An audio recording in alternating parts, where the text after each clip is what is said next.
Hi everyone, I'm recording this on a Saturday morning, a very significant snow event going on here in central Jersey. We're expecting about 8 inches of snow, but there are other areas in the East Coast, I think they're going to get it 2 to 3 times more than what we're getting here. But my normal weekend activities, where I'm usually not home, are scuttled. So I'm home and I'm going to watch some movies. I'm going to read some novels, and I'm going to record probably a couple of videos. But before I start, I thought I'd just do a little mini sales haul because these four movies back here, Blu-rays are all I had left to watch. But I got reinforcements this past week.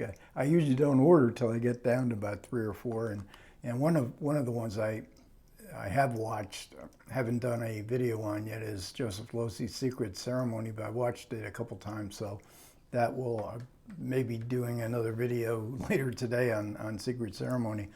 And the movie I'm going to be talking about today was one of the four Kino Lorbers that came in this week, and this is Double Door, a much anticipated movie from 1934.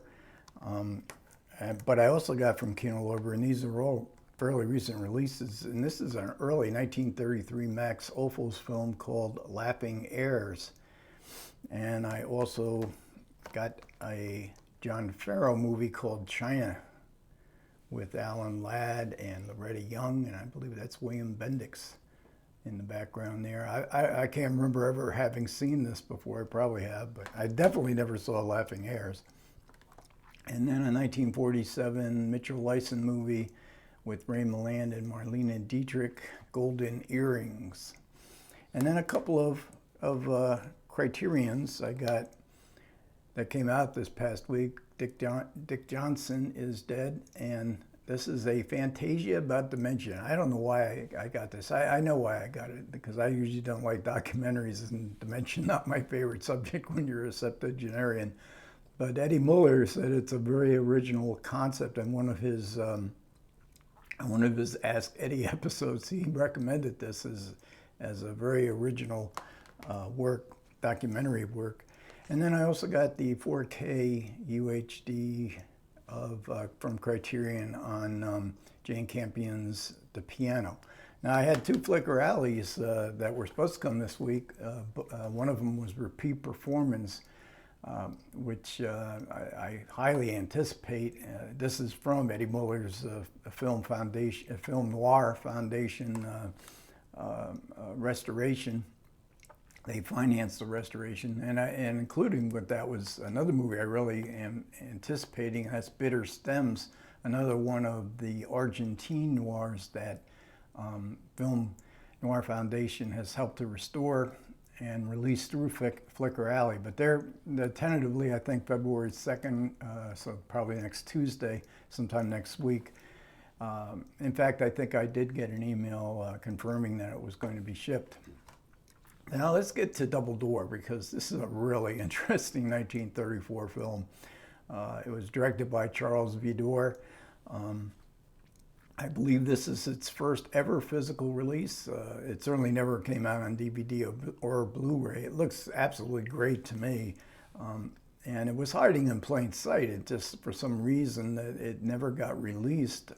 But there was a pristine copy that was, I believe, at the UCLA Film Archives, but it was hardly ever shown as far as museums or professors using it. So it was in beautiful shape, and there's maybe a couple little flaws in it, but I tell you, this really looks fantastic on this Kino Lorber Blu-ray.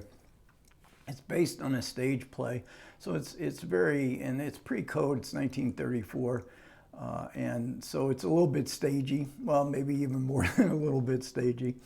And it's a story about a wealthy family in New York, very dysfunctional.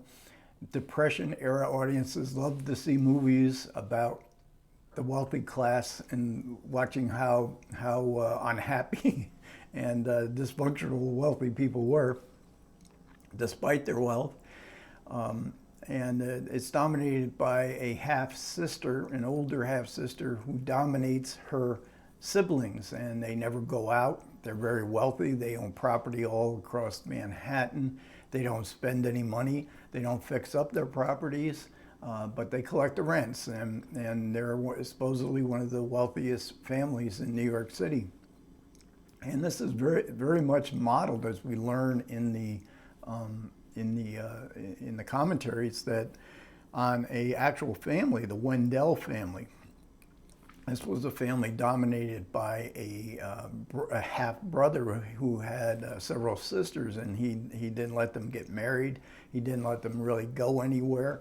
And in 1931, I think, the last of the sisters died. There was nobody left. They left about $100 million, but there were no heirs because none of the sisters or the brother had ever married.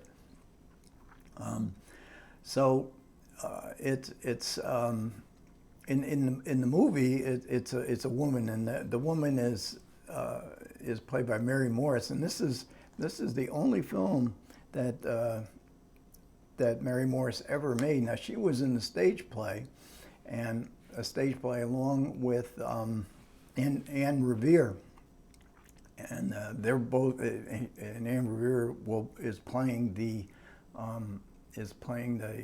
traumatized younger sister who's totally under the spell of her older sister. And it's sort of portraying family as a kind of a prison that actually has like a solitary confinement. This is the double door leading to a secret room that was supposedly used by the father as a sanctuary, but it's also can be a prison. It's been used as a prison, and it also can be a tomb.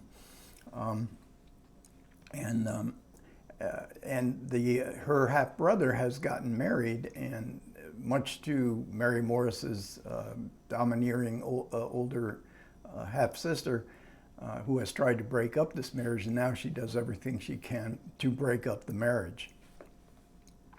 And as I say, Mary Morris played this part on stage. And she was a fairly prominent stage actress 10 years before. She's only 39 here in this movie, but she's playing like in her 50s or 60s. She's made up to appear very scary. And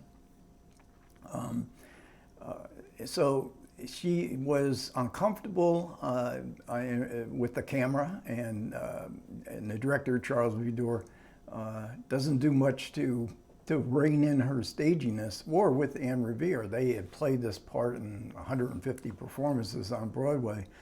And so you might be amused by their staginess. I enjoyed it. I enjoyed it a lot.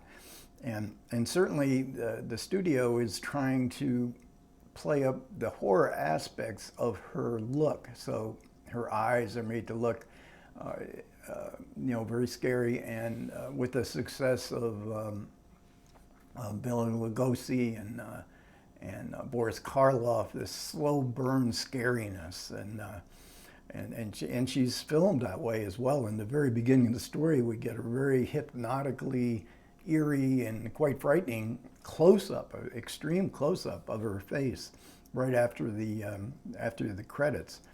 So it's interesting as far as its stage origins, but it's also, I was kind of stunned by the lead actress, Evelyn Venable, or one of the lead actresses, and who plays the young woman who marries into the family and is now being terrorized by Mary Morris's character.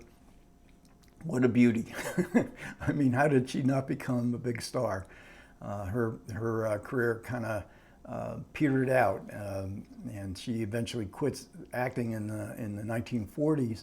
And her father and grandfather were both scholars, and she went back to college and studied in Greek and Latin classics, and then taught it at UCLA for, I guess, another 30 years. So, but when you look at her, I mean, she's just absolutely beautiful. And the brother is played by Kent Taylor, and he was sort of like, he wasn't an A star, and never did become an A star, and had problems with alcohol as the 1930s went on, and then made some low-budget horror films. He was on television a lot. And one of the other actors playing the family lawyer, Sir Guy Standing, is very good as he always is, and he, Ken Taylor, and Evelyn Venable were in that same year. Their previous film was Death Takes a Holiday, Mitchell Leisen, a film with starring Frederick March, and so all three of those were together in Death Takes a Holiday. And of the three or the four main stars in the movie, Mary Morris did not ever make another movie, which is really amazing to me because she makes such a deep impression here. She must have really hated to make movies. Anne Revere was the only one of the four that went on to significant success in that she got nominated for Academy Award on 3 different occasions and won for, what was it, National Velvet.